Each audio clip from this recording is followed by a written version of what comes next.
2022년 2월 24일 새벽, 키이우의 하늘이 이상한 빛으로 물들었다.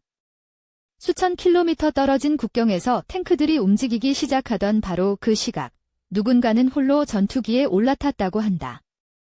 이름도 얼굴도 확인되지 않은 한 조종사가 나중에 유령이라 불리게 될 그가 하늘로 날아올랐다는 이야기가 전 세계를 뒤덮었다. 그런데 그는 정말 실존하는 사람이었을까? 우크라이나 전쟁이 시작된 2022년 2월 24일, 러시아는 수십만 명의 병력을 동원해 우크라이나 전역을 향한 전면 침공을 개시했다. 수도 키이우를 포함한 주요 도시에 미사일이 쏟아졌고, 인구 수백만의 대도시는 그야말로 하룻밤 사이에 전쟁의 한복판에 놓였다. 당시 세계 많은 전문가들은 키이우가 불과 며칠 내에 함락될 것이라 예상했다.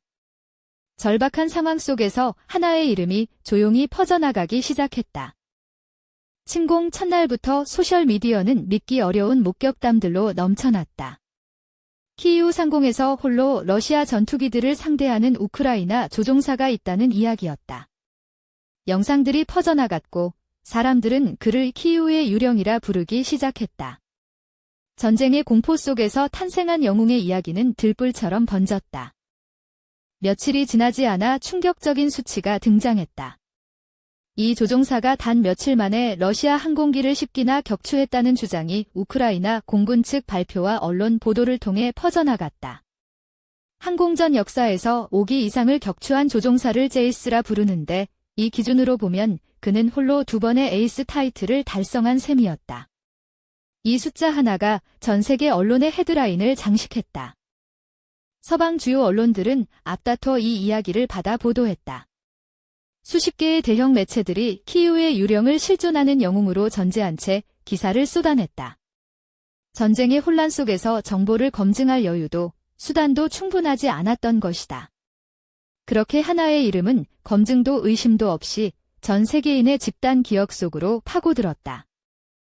우크라이나 정부와 군 당국도 이 전설에 침묵하지 않았다. 공식 소셜미디어 계정들은 이 조종사의 이야기를 공유했고 국민 사기를 높이는 상징으로 적극 활용하는 분위기였다.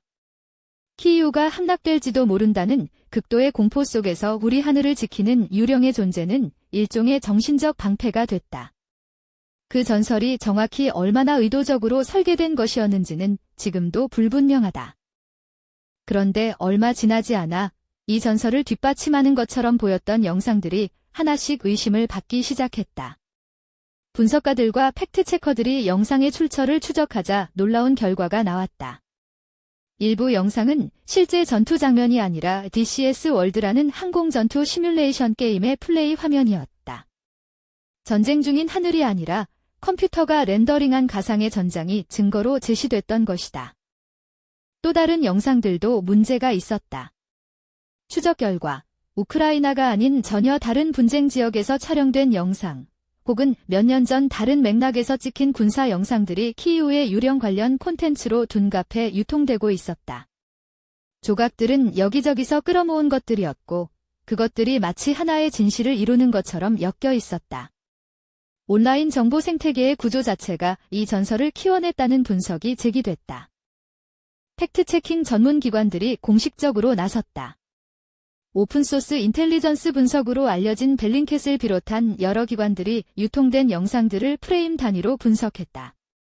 결론은 명확했다. 결정적 증거로 제시된 상당수의 영상들은 실제 전투와 무관한 것들이었다.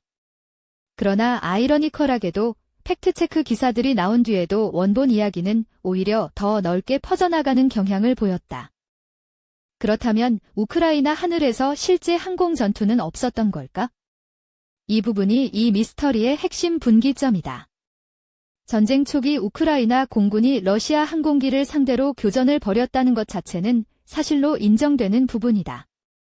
실제로 전투기 조종사들이 출격했고 일부 교전이 있었다는 정황은 복수의 경로를 통해 뒷받침된다. 다만 한 명의 조종사가 홀로 10기를 격추했다는 구체적 주장이 사실인지는 그것과는 전혀 별개의 문제다. 우크라이나 정부는 흥미롭게도 키이우의 유령이 실존한다고도 존재하지 않는다고도 공식적으로 단정하지 않았다. 전쟁 초기에는 이 이야기를 긍정적으로 활용하다가 나중에는 실제 조종사의 신원 보호를 위해 밝힐 수 없다는 입장을 내놓기도 했다. 하나의 명확한 공식 답변이 없다는 사실 자체가 이 미스터리를 더욱 오래 살아남게 만든 연료가 됐다. 그 침묵은 부정도 긍정도 아닌 일종의 모호한 공간을 만들어냈다. 첫 번째 가설은 실존 인물의 과장된 전설이다. 이 관점에 따르면 실제로 용감하게 싸운 우크라이나 조종사 혹은 복수의 조종사들가 존재했고 그들의 전과가 전시의 혼란과 선전의 필요 속에서 극적으로 부풀려졌다는 것이다. 전쟁 초기 우크라이나 공군의 실제 활동이 기록으로 남아있다는 점에서 이 가설은 설득력을 갖는다. 그러나 10기라는 구체적 숫자의 출처가 여전히 불분명하다는 점은 이 가설이 넘어야 할 벽이다. 두 번째 가설은 전략적으로 기획된 프로파간다다. 전쟁 초기 국민 사기를 끌어올리기 위해 혹은 서방의 지지를 이끌어내기 위해 이 이야기가 의도적으로 만들어지거나 증폭됐다는 시각이다. 실제로 현대전에서 정보전은 총탄만큼이나 결정적인 무기로 간주된다. 다만 이 가설 역시 완전하지 않다. 진정으로 기획된 선전이라면 처음부터 더 정교하고 일관되게 설계됐을 것이라는 반론도 만만치 않다. 세 번째 가설은 자연 발생적 집단 신화다. 전쟁의 공포와 혼돈 속에서 영웅을 갈망하는 인간의 본능이 분리된 목격담과 소문들을 하나의 전설로 자연스럽게 엮어냈다는 것이다.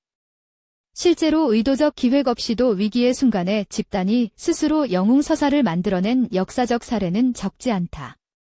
그러나 이 가설은 우크라이나 당국이 초기에 이 이야기를 적극적으로 확산시켰다는 정황을 충분히 설명하지 못한다는 한계를 안고 있다. 가설의 진위와 무관하게 키이우의 유령이 낳은 현실의 효과는 부정하기 어렵다. 침공 첫 주, 이 이름은 전 세계 수억 명의 검색어가 됐고 우크라이나에 대한 국제사회의 관심과 지지는 전례 없는 수준으로 높아졌다. 하나의 이야기가 그것이 설령 완전한 사실이 아닐지라도 수백만 명의 감정과 행동을 바꾸어 놓은 것이다. 전쟁터에서 가장 강력한 무기가 반드시 총이나 미사일만은 아님을 이 사건은 다시 한번 보여줬다. 우리는 왜 그 이야기를 믿고 싶었을까? 심리학자들은 이것을 내러티브 운송의 효과로 설명하기도 한다. 거대하고 이해하기 어려운 사건 전쟁제 직면할 때 인간의 뇌는 그것을 단 한 사람의 얼굴을 가진 이야기로 압축하려 한다는 것이다. 키이우의 유령은 그 욕구를 완벽하게 채워주는 형태였다. 홀로 거대한 적에 맞서는 외로운 영웅이라는 서사는 시대와 문화를 넘어 인류가 반복적으로 소환해온 원형이기도 하다. 정보전의 시대, 진실과 허구의 경계는 그 어느 때보다 유동적이다. 키이우의 유령은 단순한 전쟁 신화에 그치지 않고 21세기 정보 환경이 만들어낼 수 있는 것의 한 단면을 보여주는 사례로 기록될지도 모른다. 소셜미디어의 속도, 감정적 공명, 그리고 확인 욕구를 앞지르는 공유 속도 D 세 가지가 맞물리면 하나의 이야기는 검증되기 전에 이미 사실로 굳어버린다. 그 구조를 이해하는 것이 어쩌면 이 미스터리가 우리에게 남긴 진짜 질문일 수 있다. 키이우의 유령은 실존했는가?